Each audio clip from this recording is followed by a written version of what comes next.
Parliamentary committee में इस पर चर्चा होने के बाद आखिरकार वक्फ संशोधन कानून बनाया, लागू कराने की कोशिश की, लेकिन अदालत में 2 ही दिन में इसी कानून के 2 बड़े प्रावधान पर कहीं ना कहीं रोक लग चुकी है। अब फिलहाल सरकार ने कहा है कि इस मामले में किसी भी वक्फ प्रॉपर्टी को डीनोटिफाई नहीं किया जाएगा और उसके साथ साथ वक्फ बोर्ड या काउंसिल भी नहीं बनाया जाएगा जब तक अदालत में सुनवाई चल रही है, अगली सुनवाई तक। तो क्या इससे नए वक्फ कानून की भविष्य पर कहीं सवाल तो नहीं उठ रहा है? तो इस पर हम बात करेंगे। हमारे साथ में इस पूरे मामले के एक याचिकाकर्ता और उसके साथ साथ एआईएमआईएम के अध्यक्ष और सांसद असदुद्दीन ओवैसी इस वक्त जुड़ रहे हैं। ओवैसी साहब, आपने आज अदालत की कार्रवाई देखी, आपकी प्रतिक्रिया भी आई है, लेकिन हम जानना चाहेंगे कि ये जो डेवलपमेंट हुआ है, जो सरकार की तरफ से फिलहाल वादा किया गया है कि अगली सुनवाई तक ना हम कोई वक्फ बोर्ड या काउंसिल बनाएंगे और उसके साथ साथ कोई भी वक्फ की प्रॉपर्टी डीनोटिफाई का कदम नहीं उठाएंगे, तो आप इसे किस नजर से देखते हैं? क्या आपके लिए ये एक शुरुआती जीत की तरह आप उसको देख रहे हैं?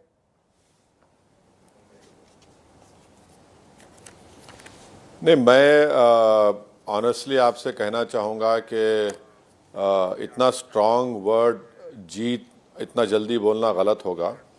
अभी देखिए, हमको ये बात समझने की ज़रूरत है कि इसमें कई अमेंडमेंट्स है, जैसा आपने शुरू में कहा, जो आज भी वक्फ को नुकसान पहुंचा सकते हैं। मिसाल के तौर पर वो जो 5 साल प्रैक्टिसिंग मुसलमान और फिर अब 6 महीने के अंदर पोर्टल पर रजिस्टर करना, और फिर अगर कोई एतराज़ कर दिया तो कलेक्टर को वो पावर दिया गया है, तो उसमें और फिर रूल्स बनाने का प्रोविज़न पूरा सेंट्रल गवर्नमेंट के पास आ चुका है।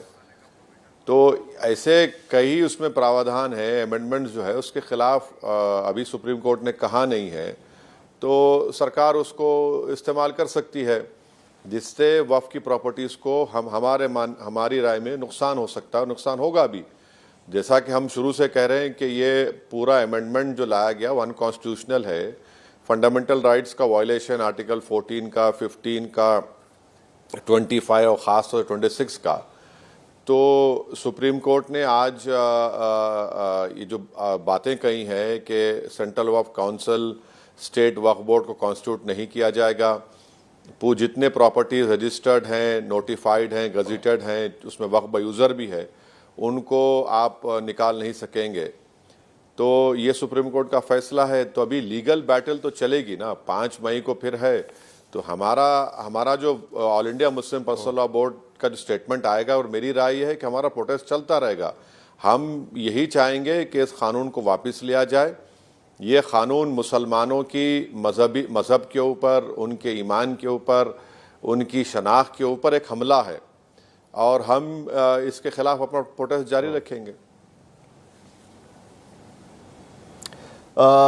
ओवैसी साहब, मेरे कुछ और भी सवाल है इसको लेकर, क्योंकि जब अदालत में कल बहस हो रही थी, उसमें वक्फ बाय यूजर को लेकर, जिसको लेकर आपने भी आपत्ति उठाई है अपने पिटीशन में, सबसे बड़ा मुद्दा ये निकल कर आ रहा था कि रजिस्टर्ड प्रॉपर्टीज जो नहीं है, और खास करके हमने देखा कि 47% प्रॉपर्टीज ऐसी है कि जो रजिस्टर्ड नहीं है, कम से कम आधा प्रॉपर्टीज हम कह सकते हैं कि जो रजिस्टर्ड ही नहीं है, उसको लेकर भी काफी बहस हुई। उस पर जो सॉलिसिटर जनरल है वो बार बार ये कह रहे थे कि 1923 में, 1954 में, 1995 में जब भी ये कानून बना है तब भी रजिस्ट्रेशन की बात रखी गई थी, लेकिन उसके बावजूद रजिस्टर नहीं हुआ है। और उसके बावजूद भी सुप्रीम कोर्ट कह रहा था कि इसमें कुछ चीजें गलत हो सकती है, हम ये नहीं कह रहे हैं, लेकिन उसके बावजूद आपको लगता है कि ये मुद्दा कहीं ना कहीं दिक्कत पैदा कर सकता है। आज की स्थिति में तो कोई डीनोटिफाई नहीं किया जाएगा, लेकिन यह मुद्दा कि इतने साल तक रजिस्ट्रेशन क्यों नहीं किया गया, यह मुद्दा कहीं ना कहीं दिक्कत का हो सकता है आपके लिए? नहीं, वक्फ बाय यूज़र को तो कह दिया ना सुप्रीम कोर्ट ने, तो वक्फ बाय यूज़र इस्तेमाल हो रहा है, तो आप कैसे उसको अभी निकाल पाएंगे? और साहिल साहब, एक बात को समझिए कि वक्फ बोर्ड का सीईओ जो होता है, जो अभी सुप्रीम कोर्ट ने उस पर आप स्टे नहीं लगाया कि वो अभी नॉन मुस्लिम होगा, मगर ऑनरेबल सॉलिसिटर जनरल जो बात कह रहे हैं वो इस बात को देश के सामने नहीं कहना चाह रहे हैं। भाई, अगर वक्फ बोर्ड बनता है तो उसका सर्वे करना, उसका रजिस्ट्रेशन करना किसकी जिम्मेदारी है?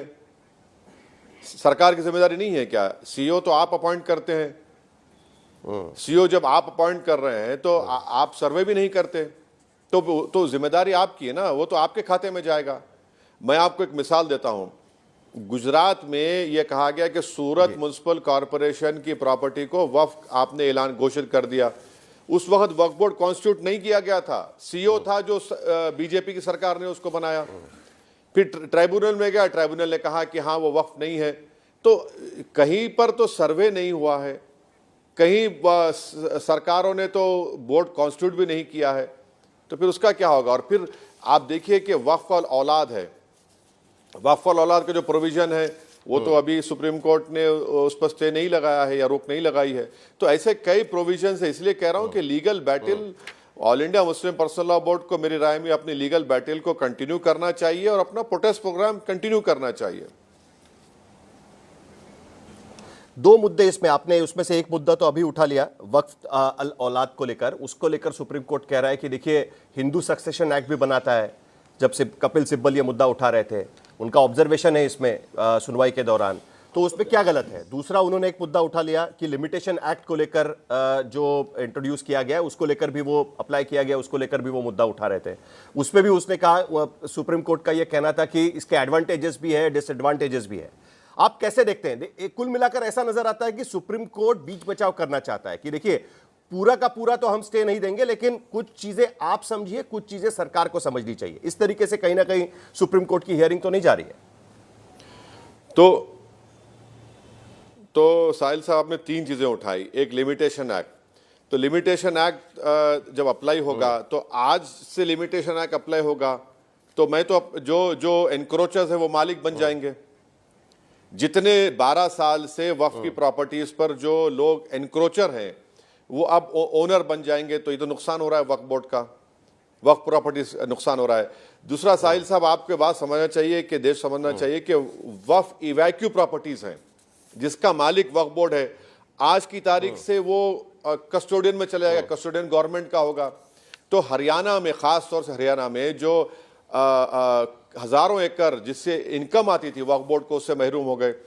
तीसरा वक्फ और औलाद, जो सुप्रीम कोर्ट का ऑब्जर्वेशन दिए हैं, मेरा मानना यह है कि हिंदू सक्सेशन एक्ट में जो सेल्फ एक्वायर्ड प्रॉपर्टी किसी हिंदू को होती है वो बाय विल वो किसी को भी दे सकता है, चाहे अपने एक औलाद एक बेटा बेटी को दे दे, पूरों को ना दे, या फिर किसी को दे दे। वो मुसलमानों में नहीं है। मैं अगर मुझे दो औलाद है या 5 है तो मैं एक कोई 1/3 दे सकता हूं, उससे बढ़कर नहीं दे सकता हूं। तो ये सरकार का प्रोविजन कि आप बच्चियों का राइट नहीं मार सकते। अच्छा, आपके दर्शकों को समझने के लिए, अगर कल कोई भी, अगर साहिल साहब या Asad prime minister care fund को देना चाह रहा है तो मैं पूरी प्रॉपर्टी दे सकता हूं। वहां पर प्रधानमंत्री ये नहीं बोल रहे हैं कि भैया अपनी बेटी को देख लो। जब हिंदू धर्म में सेल्फ एक्वायर्ड प्रॉपर्टी में पूरी दे सकता हूं बाय विल, तो मुस्लिम धर्म में क्यों कर रहे हैं आप ऐसा? ये और फिर और एक चीज जो हमको नुकसान पहुंचा सकती है, पहुंचाएगी, वो ओरल जो सक्सेशन है, ओरल मुतवल्ली का अपॉइंटमेंट है, वो नहीं हो पाएगा।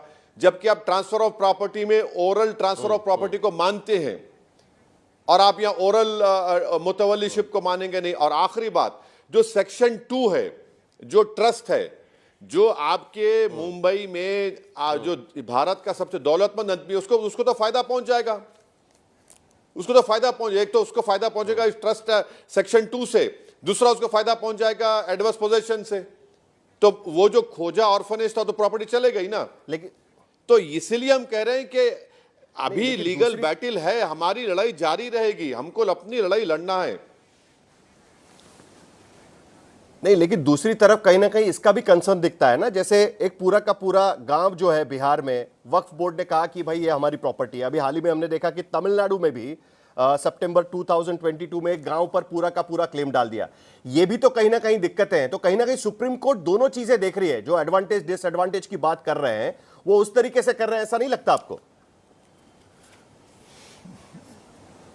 नहीं, देखिए, माफ करना, मैं आपसे गुजारिश करूंगा कि आप ज्यादा सुप्रीम कोर्ट का इंटरप्रेट मत करिए, ना मैं कर सकता हूं। Honourable chief justice of India ने उन्होंने डिसाइड किया अपनी बेंच ने, तो हम ज्यादा रीड ना करें, उनकी तरफ से हम ना बोलें।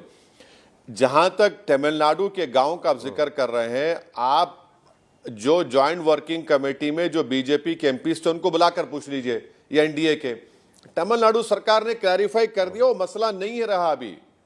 इसको खामखा मीडिया में उठाया गया था बीजेपी की तरफ से।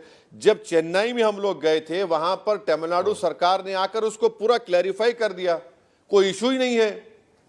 अब आप बाजा बजा रहे थे, मगर एक बात सुनिए, हम 6 महीने से कह रहे थे जॉइंट वर्किंग कमेटी में और पार्लियामेंट में जब बिल लाया गया था कि आप मुस्लिम धर्म में गैर मुस्लिम को अपॉइंट नहीं कर सकते, ये राइट टू इक्वालिटी का वायलेशन है।